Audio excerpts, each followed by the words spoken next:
Hi Aries, welcome to Higher Source Tarot for a tarot reading for all Aries, Sun, Moon, Rising, and Venus. Today's reading will be a general reading. I thank all of you for your support of the channel, and I'm happy that we continue to share this positive energy connection.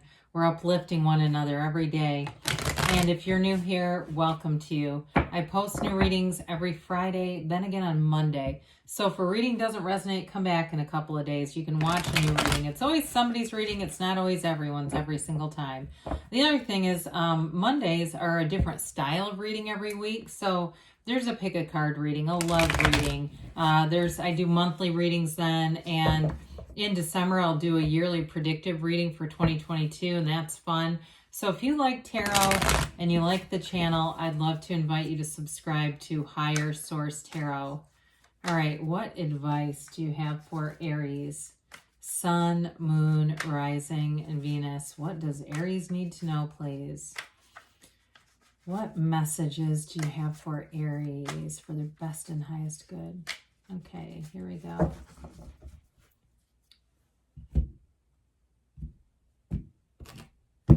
So since we're into October, I thought it was time to decorate for Halloween. All right, you've got here Death, the Moon, the Ten of Swords. Oh boy, the Nine of Swords. What's going on here, Aries? It's interesting that you have the 10 and the 9 right together. You've got the Sun. You've got the Two of Swords, the Wheel of Fortune, and the Six of Cups. Well, you've definitely got a new cycle here. I feel like it's like out with the old, in with the new is what I say. But I feel like there's some growing pains here with it. There's something that you are letting go of.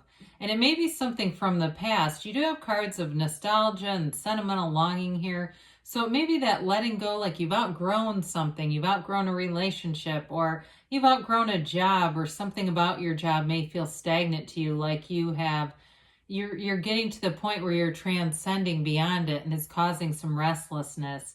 So I actually love it that you have the Sun and the Moon in the same reading. That's fun to see. And, you know, death, we always welcome that in. I know it sounds peculiar, but only in a tarot reading would we say we welcome death in. So you've got Scorpio, Pisces here, a lot of water here.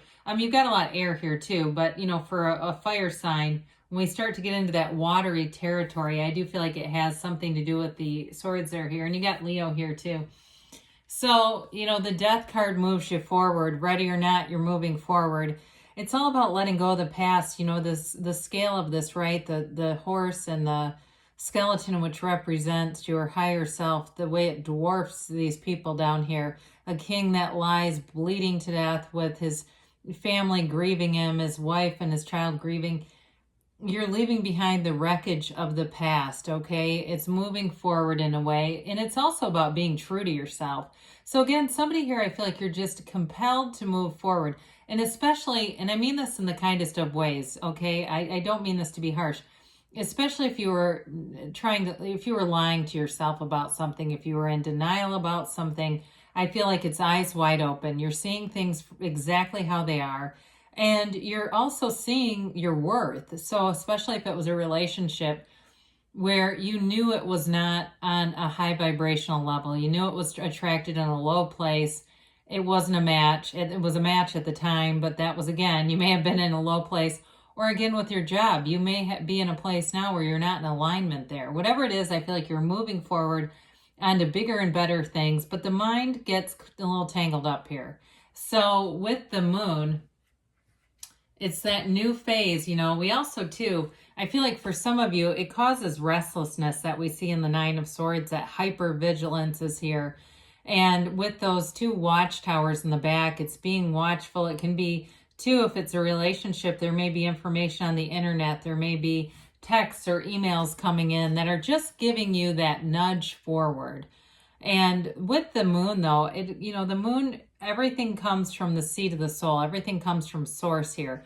All is organic. And so the Moon is a new phase where I feel like you're going to be putting yourself first on the list. And I know sometimes Aries gets a bad rap. I watched, it was like a horoscope or astrology thing One time I couldn't even watch it. The guy was so negative about the sign. I thought, I'm not watching this crap. But, you know, it was that sort of that me first attitude. But I feel like somehow that isn't what's been going on here. And so I feel like it's all about getting back to center, starting a new phase, setting your intentions, and moving forward with it. So the moon allows you to influence your subconscious. Hidden stuff comes out here. And I feel like that's the catalyst. There's information that comes forward and it lets you let go. It lets an ending occur. Something's meant to die here, and that's how it is. But it removes it so you can move forward and allows you into this place where things get really good. So with the moon here, this new phase also, like I said, putting yourself on the list. It may also be about focusing on your physical body. So if you've been in a job that's been stressful and you say, my God, this thing causes me to eat garbage, or it's just one of those things where you don't have time, you know, or you're in a relationship and it's just depressing, or it's just bad habits together. Again, I feel like your body, your physical body is a focus in this. So just to point this out, you know, the moon mirrors the sun, right? We've got 3 portals into the divine here. So I do feel like it's that time where you're going to have that knowing that just will not leave you alone, and it moves you forward.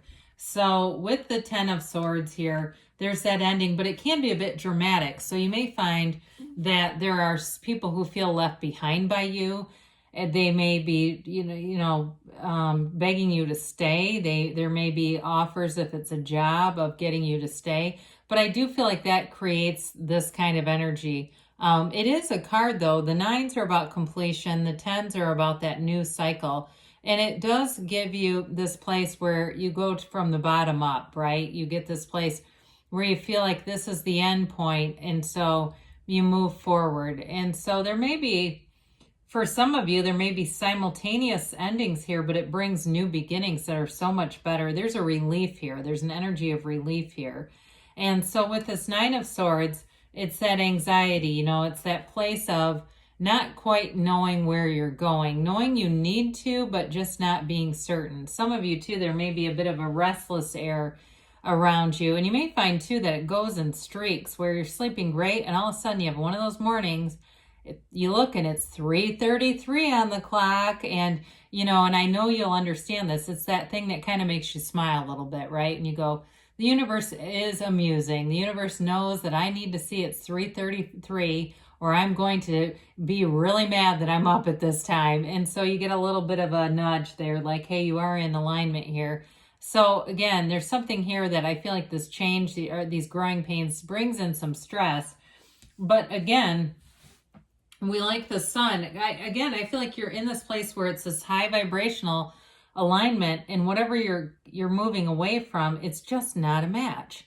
In this kind of energy, you have synergy with people. And so the people that don't have it won't stay around. You just will be compelled to move forward. And we never stunt our spiritual growth for somebody else to catch up.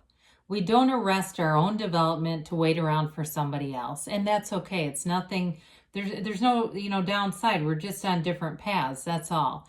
And so with this, though, it does feel like victory. I mentioned before, there may be a sense of relief, but this is the next stage. This is that bringing in things, that this is gains, it's riches, especially if it's a job for some of you. It'll be feeling like this was exactly the right thing to do.